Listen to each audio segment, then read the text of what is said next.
त्रैविद्यामां सोमपः भूतपापा यज्ञैरिष्ट्वा स्वर्गतिं प्रार्थयन्ते ते पुण्यमासाद्य सुरेन्द्रलोकम् अश्नन्ति दिव्यान् दिविदेवभोगान्. Bhagavad Gita 9.20. Krishna is here analyzing how the various rituals and modes of worship within the Vedic tradition are connected with him. And here he is talking about Karma-kanda.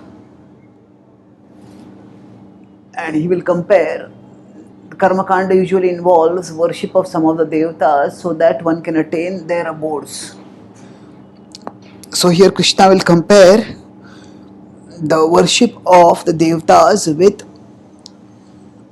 his own devotional service in this series of verses from 20 onwards till 27. So here he is talking about the process of worshipping the devatas. Traividyamam somapahapu tapapa. Traividya refers to three Vedas. It can either refer to Riksama Yajurevacha, that was mentioned earlier in this section itself, 2-3 verses earlier, and it can also refer to a Tridharma,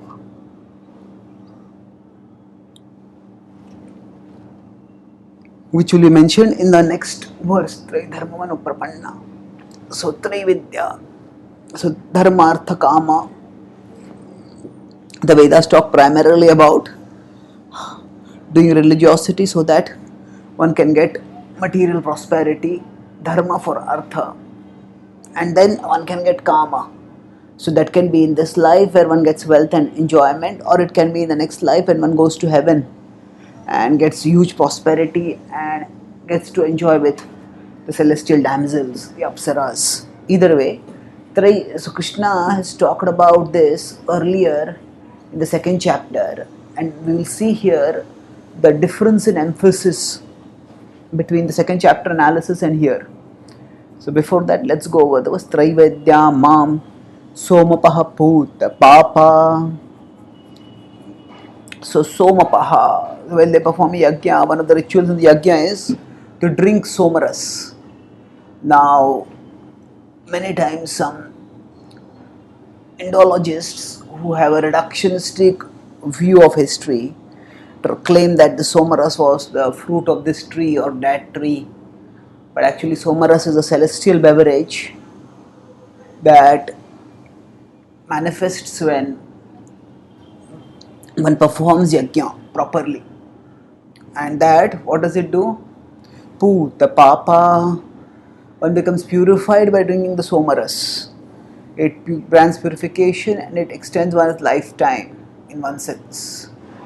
Puta papa yajnair ishtva. Yajnair, they do yajna and they are worshipping me, Krishna says. Mam, he said in the previous slide.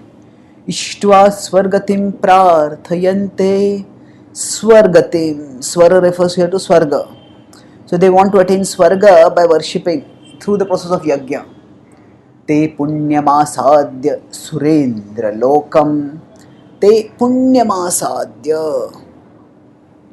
They do a lot of punya and asadya. After acquiring a lot of punya, surendra lokam. Surendra is the word here used to refer to Indra. Indra does not receive, the name Indra itself is not referred in the Bhagavad Gita anywhere. He is referred to by some other names. One of the names here is Surendra. Surendra Lokam. So one requires a huge amount of punya to go to Swarga. But by doing such punya, one can go to Swarga, Krishna is saying. Ashnanti divyan divideva bhogan. Ashnanti, one will attain, one will enjoy. Divideva bhogan. Divideva is an alliterative usage which stresses the celestial nature of the enjoyment, which normally is meant for the celestials, devas, but manavas can also enjoy if they get karmically qualified. They bhoga huge amounts of enjoyments. And Krishna using the word divyan. Earlier the word divya was used to refer to janma karma cha me. Divyam. In 4.9 he said that my appearance and activities are divine, are transcendental. So the word divya can have multiple meanings based on context. Some places it can mean transcendental, some it can mean celestial.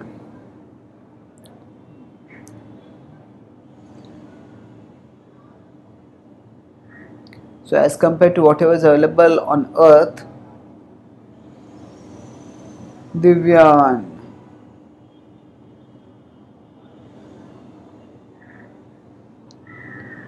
So Divyan here refers not to transcendental but to celestial. And Krishna describes that these people, they enjoy celestial pleasures by doing the yajnas. So the significant verse is Mam Traividya Mam Somapaha Puta Papa Yagyair Ishtva. So Mam Yagyair Ishtva.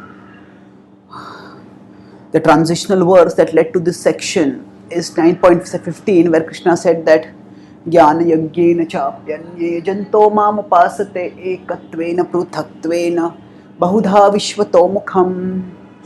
So Jnana Yajnena Chapyanye.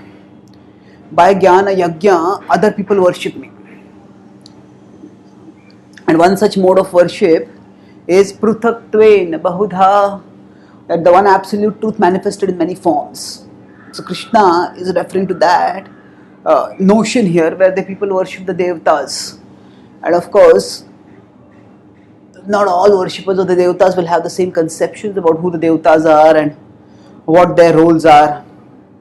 But in general, if they worship Devatas according to scripture, they will be gradually elevated.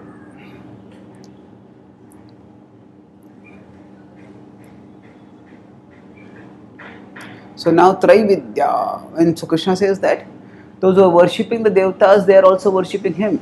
How is that? Because ultimately he is the source of everything and everyone. When he is the source of everything and everyone, it is he who should be the object of worship. And those who worship something other than him, or those who worship the Devatas, they may be worshipping him indirectly. But then the problem of such worship is that our destination is determined not just by the object of our worship, but our conception of that object also. So here,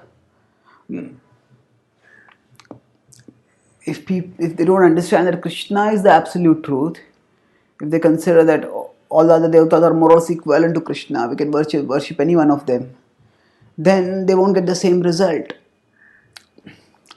So the result will be mentioned in the next verse, where Krishna will say that they fall back. They kshine punye martilokam vishanti. They fall back again.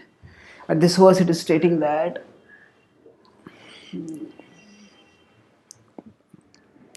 te punyamasadya. Although one may attain punya, surendra lokam.